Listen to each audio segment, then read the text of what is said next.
The world of The Last of Us is a dark and violent one. It's a world that contained two of the most beloved characters in gaming, Ellie and Joel. Through masterful writing and storytelling, Naughty Dog created these characters that felt like real people that us gamers could sympathize with and understand. Even when Joel made the questionable decision to save Ellie and take away a vaccine for the world, most gamers were still on his side because of the amazing emotional journey across the country that the game had taken us on. But in the world of The Last of Us, actions have consequences.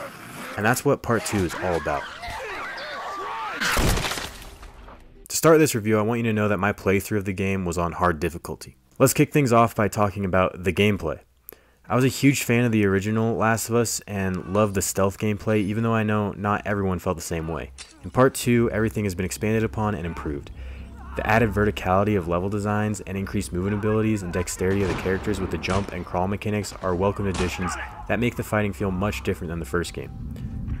Stealth mechanics have been expanded on, and you have a much wider range of weapons and routes to choose from when going into an area with enemies. Human enemies feel smarter, always trying to flank and communicating, and dogs keep you moving or force you to use some of the craftable weapons. Hearing the human enemies call out the names of the friends you just killed did make me feel a little of the emotional weight of actually killing someone, although it felt worse killing the dogs. The new additions to the infected are nice. The smarter stalkers felt much more creepy and scary to fight against. Bloaters feel way more intense. And the big rat boss you fight against was an incredibly fun and memorable boss fight. The shamblers, however, didn't really seem to add much to the table. They're kind of easy to kill, and I always keep my distance from the infected anyways, so I ended up kind of feeling like clickers. I would have liked to see a little more of a horror feel with the infected. In my encounters with them, I found I was usually pretty stocked up on ammo and supplies, so was easily able to take them all out if needed. The hand-to-hand combat feels good with the new dodge button, and the animations when fighting or stealthily killing an enemy are great, making the kill feel brutal. The environmental puzzles were much more fun to solve in this game than the first, with clever tricks like setting up a dumpster at the top of a slope and having it roll down as you open the door for it, or breaking a window so that you can throw a rope through it and climb to reach a room that was locked. There's a lot to explore in part 2, and finding little notes with stories of what happened in the past or guitar for Ellie to play a song is something that I loved finding. I'm the type of player who plays very conservatively and tries not to waste any supplies. In the first Last of Us, I rarely crafted anything when playing on harder difficulties, and could usually get by doing so, but in part 2 I found myself crafting much more. This made exploration more rewarding when finding parts and supplies. There's a variety in the gameplay with things like open world section towards the beginning that doesn't overstay its welcome, the car set pieces with higher action, or scrambling through a war zone to try and get off the island. Something that did bother me though was the autosaves being so forgiving. With the big open areas you have the fighting encounters in, I understand it would be annoying to have to completely restart the encounter if you died, but the way the autosaves are, you pretty much experience no punishment for dying, and it takes a little bit of the tension out. All in all, the game's fun to play, and built on and improved all the gameplay aspects from the previous game. This is a Naughty Dog game, and they have pretty much always been pushing the limitations of the hardware with graphics and animations, and this game is no exception. The faces of the characters show subtle emotions, and the voice acting is top-notch. Personally, I was really impressed with the way Ashley Johnson is able to sing in Ellie's voice and add so much emotion in those songs. Seattle, with huge rivers and rapids going through, was really cool to see and explore.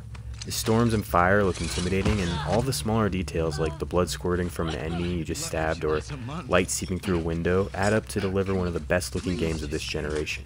However, there are a few glitches I encountered. In some areas it seems like there's a culling problem where some walls or even enemies would pop in and out of existence, and in a cutscene or two the animations wouldn't load and it ended up just being a T-posing Ellie bouncing around.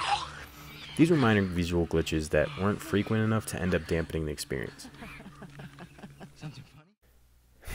And now for the story that so many seem to hate. Honestly, I like this story because it does something bold and takes risks. In the beginning of the game, you're in Jackson, where life is mostly peaceful and Ellie and Joel have both settled in, but when Joel and Tommy are late for their route one day, Ellie goes to find Joel being beaten by some gang from Seattle. As they hold her down, she begs for them to stop and watches as Joel has his head caved in with a golf club by some girl who has found a batch of still good steroids in the apocalypse, Abby. Joel, please get up! No!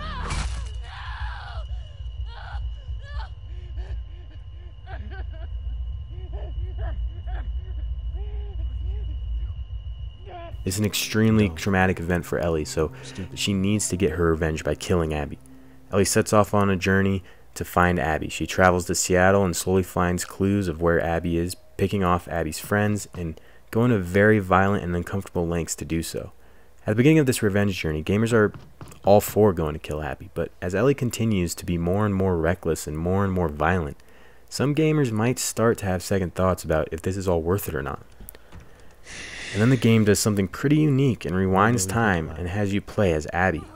You'll probably hate her and all her friends at first, but these characters are humanized as you see them in their daily life and fight with them as Abby. You see the events unfold from a new perspective, the perspective of the villain who, as time passes, it becomes less and less clear if she actually really is a villain or if anyone really is in this bloody and violent world. From both Abby and Ellie, you see how rage and revenge brings out the worst in people and is dangerous for their loved ones. In the end, Ellie finally fights Abby 1v1, and just as she is about to kill her, she lets her go. Ellie finally realizes enough is enough and learns to let go. Throughout the story, we see flashbacks of Ellie and Joel and how their relationship became strained because of Joel not letting her be sacrificed for a cure. In the last cutscene with Joel and Ellie, we are shown how she has finally come to understand that he had his reasons for saving her from the Fireflies, and chooses to try to understand and give him a second chance.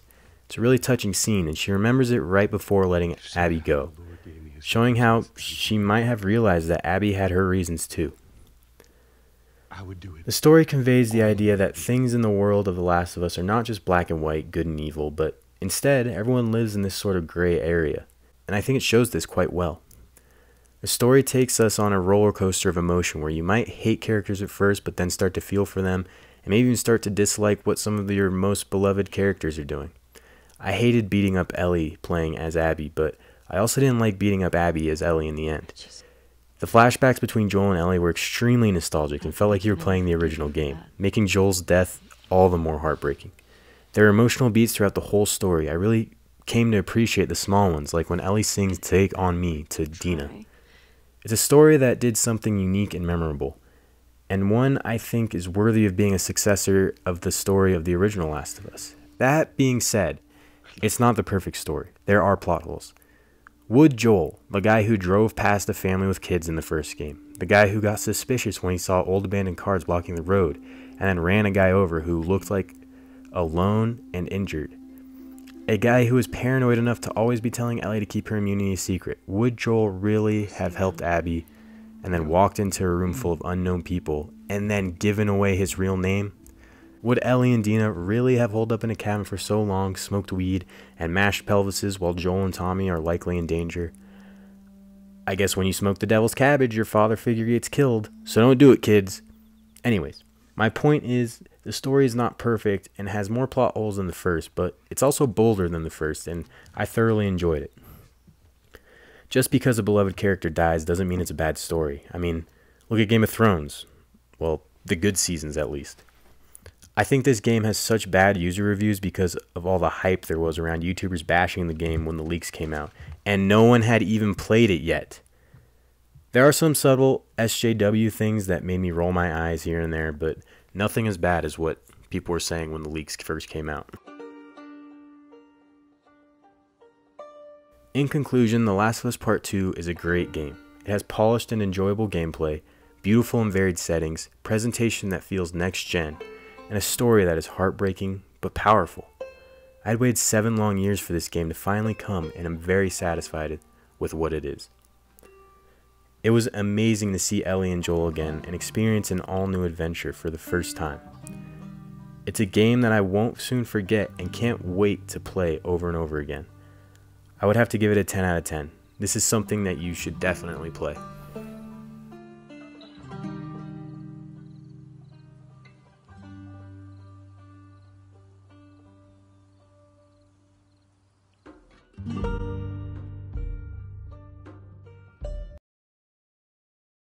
Thanks for watching my review of The Last of Us 2.